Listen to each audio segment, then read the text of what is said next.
Welcome to ఏకేఎస్ఐఎస్. రీసెంట్గా Brazil capital city అయినటువంటి బ్రసెల్స్లో నాటోకు సంబంధించినటువంటి సభ్య దేశాలందరూ కూడా మీటింగ్ ఏర్పాటు చేసుకోవడం జరిగింది. సో ఈ మీటింగ్ అనేటువంటిది ఎందుకు అంత ఇంపార్టెంట్ అంటే, నాటో అనేటువంటిది ఎస్టాబ్లిష్ అయ్యి 75 ఇయర్స్ కంప్లీట్ అవుతుంది. సో 75 ఇయర్స్ కంప్లీట్ అవుతున్నటువంటి సందర్భంలో నాటో యొక్క ప్రత్యేకతలు ఏంటి, అండ్ అసలు ఈ నాటో అంటే ఫుల్ ఫామ్ ఏంటి, ఎన్ని దేశాలు సభ్య దేశాలు అయ్యాయి ఈ రోజుటి వరకు కూడా, రీసెంట్గా యాడ్ అయినటువంటి కంట్రీస్ ఏంటి, నాటో ప్లస్ అనేటువంటిది 2019లో తీసుకొచ్చినటువంటి ఈ కాన్సెప్ట్ 2023లో ఎక్కువగా ప్రాధాన్యత సంతరించుకోవడం జరిగింది. ఎందుకంటే నాటో ప్లస్లో ఇండియా కూడా జాయిన్ అవ్వాలి అని చెప్పేసి యుఎస్ఏ ఆకాంక్షిస్తున్నట్టు మనకి వార్తలైతే వచ్చాయి. అండ్ భారతదేశం ఈ యొక్క యుఎస్ఏ యొక్క రిక్వెస్ట్ని ఏ విధంగా స్పందించింది, వీటన్నిటికి సందర్భంగా సో నాటో అనేటువంటిది ఈరోజు మనం డిస్కస్ చేసుకోవడానికి మెయిన్ రీజన్ 75 ఇయర్స్ పురస్కరించుకొని నాటో అనేటువంటిది ఈరోజు మనం డిస్కస్ చేయడం జరుగుతుంది. నా ఇక్కడ మీరు గమనిస్తే నాటో అనేది ఎందుకు ఏర్పాటైంది, నార్త్ అట్లాంటిక్ ట్రీటీ ఆర్గనైజేషన్. ఈ నాటో ఫుల్ ఫామ్ వచ్చేసి నార్త్ అట్లాంటిక్ ట్రీటీ ఆర్గనైజేషన్. అంటే ఈ నార్త్ అట్లాంటిక్ ప్రాంతంలో ఉన్నటువంటి దేశాలన్నీ కూడా కూటమిగా ఏర్పాటు అవ్వడం జరిగింది.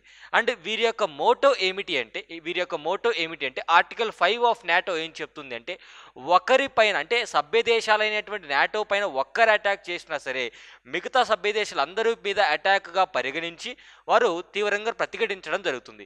So a key provision of the NATO treaty states that an attack on one member is an attack on all the members. అంటే ఒకరిని టచ్ చేస్తే మిగతా 32 మంది కూడా ఆర్ మిగతా 31 మంది కూడా వారి మీద అటాక్ చేసినట్టుగా పరిగణించడం జరుగుతుంది, వారు రిటాలియేట్ చేయడం జరుగుతుంది. నౌ అసలు నాటో ఎప్పుడు ఏర్పాటైంది అంటే 1949వ సంవత్సరంలో ఏర్పాటైంది. ఏ ట్రీటీ ద్వారా అంటే వాషింగ్టన్ ట్రీటీ ద్వారా నాటో అనేటువంటిది ఏర్పాటు అవ్వడం జరిగింది. హెడ్ క్వార్టర్స్ వచ్చేసి బ్రసెల్స్. అంటే రీసెంట్గా జరిగినటువంటి సమావేశం కూడా బెల్జియం క్యాపిటల్ సిటీ అనేటువంటి బ్రసెల్స్లో జరిగింది. మెంబర్స్ ఎంతమంది ఉన్నారు యాజ్ ఆఫ్ టుడే అంటే 2023 సంవత్సరం నాటికి 32 మంది సభ్య దేశాలు ఉన్నాయి. అండ్ రీసెంట్గా యాడ్ అయినటువంటి దేశాలు వచ్చేసి మనకి ఒకటి ఫిన్లాండ్ అనేటువంటిది అండ్ స్వీడన్ అనేటువంటిది. ఈవెన్ మీరు గమనిస్తే రష్యా ఉక్రెయిన్ వార్ స్టార్ట్ అవ్వడానికి కూడా కీలకమైనటువంటి కారణం ఏమిటి అంటే, ఈ నాటో సభ్యత్వాన్ని ఉక్రెయిన్కి ఆఫర్ చేసినటువంటి టైంలో ఉక్రెయిన్ కూడా నాటోలో ఈ యొక్క జాయిన్ అవుతున్న సందర్భంలోనే రష్యా అనేటువంటిది ఆల్వేస్ ఎగెనెస్ట్ నాటో కాబట్టి ఉక్రెయిన్ పైన అటాక్ చేయడం జరిగింది.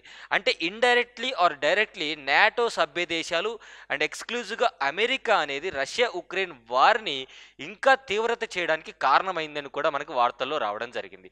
సో సైలెంట్గా ఉన్నటువంటి రష్యా ఉక్రెయిన్ని నాటో సభ్యత్వం ద్వారా అట్రాక్ట్ చేసింది ఎవరు అంటే ఈ యొక్క నాటో సభ్యులైనటువంటి America.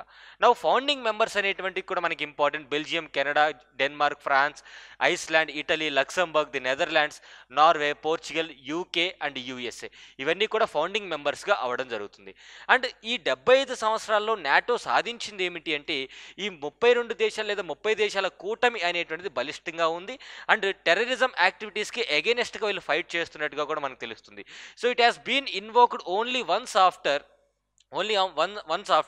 9/11 terrorist attacks in United States. So United స్టేట్స్లో ఏదైతే 9/11 అటాక్ జరిగిందో ఆ సందర్భంలో మొదటిసారిగా ఈ యొక్క ఆర్టికల్ 5ని ఇంపోజ్ చేయడం జరిగింది. అంటే మీనింగ్ ఏంటి, యుఎస్ఏ పైన అటాక్ చేశారు కాబట్టి సో ఈ 30 దేశాలు కూడా ప్రతిఘటించడం జరుగుతుంది.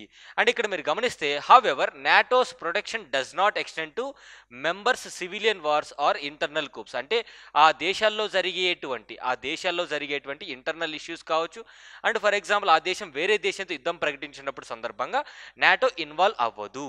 అండ్ ఇక్కడ మీరు ఒక విషయం గమనించాలి, నాటో అనేటువంటిది దేనికి అలయన్స్గా ఉంది అంటే యూరో అట్లాంటిక్ పార్ట్నర్షిప్ కౌన్సిల్, తర్వాత Mediterranean dialogue and Istanbul cooperation initiative, ఈ మూడింటికి కూడా అలయన్స్గా ఉండడం జరిగింది.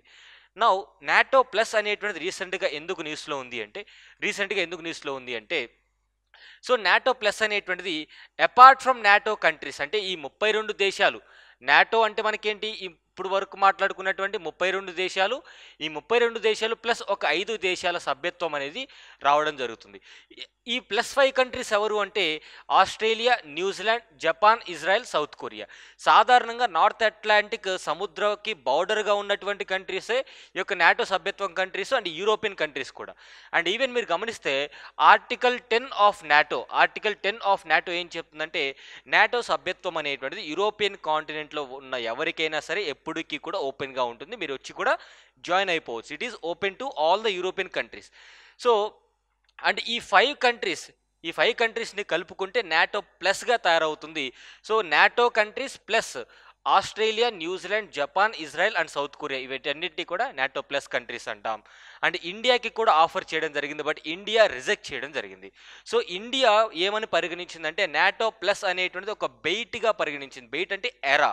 సో యుఎస్ఏ వేసేటువంటి ఒక ఎరగా ఈ యొక్క నాటో ప్లస్ అని మన ఇండియన్ ఎంబసీ పరిగణించడం జరిగింది. And we are not going to join and at any cost. ఎందుకంటే మనకి రష్యా అనేటువంటిది one of the most important అలైగా పరిగణించడం జరుగుతుంది. నా ఇక్కడ మీరు గమనిస్తే నాటో సభ్య దేశాలన్నీ కూడా ఇక్కడ ఇవ్వడం జరిగింది. ఫౌండింగ్ మెంబర్స్ అన్నీ కూడా 1949లో ఎప్పుడైతే జాయిన్ అయ్యో అవన్నీ ఫౌండింగ్ మెంబర్స్. రీసెంట్గా వచ్చేసి మనకి ఫిన్లాండ్ ఒకటి, అదేవిధంగా ఫిన్లాండ్ ఒకటి, స్వీడన్ ఒకటి రీసెంట్గా జాయిన్ అయినటువంటి దేశాలుగా చెప్పుకోవచ్చు. అండ్ ఇయర్ వైజ్గా కూడా ఇక్కడ టోటల్ 32 కంట్రీస్ యొక్క సభ్యత్వం అనేటువంటిది ఏ ఇయర్లో ఎప్పుడు జాయిన్ అయిందో మనకి క్లియర్గా ఇవ్వడం జరుగుతుంది. సో 75 సంవత్సరాలు పూర్తి చేసుకున్నటువంటి నాటో ఈ సందర్భంగా మనం ఈ యొక్క అంశాన్ని గురించి మాట్లాడుకోవడం జరుగుతుంది. ఇండియా అనేది నాటోలో సభ్యత్వమా కాదా, ఆర్ ఇండియా అనేటువంటిది నాటో ప్లస్లో సభ్యత్వమా కాదా? ఎట్టి పరిస్థితుల్లో ఇండియా అనేది సభ్యులుగా లేదు. ఇది ఒకటి గుర్తుపెట్టుకోవాలి. So this is what about 75 years of NATO. Thank you.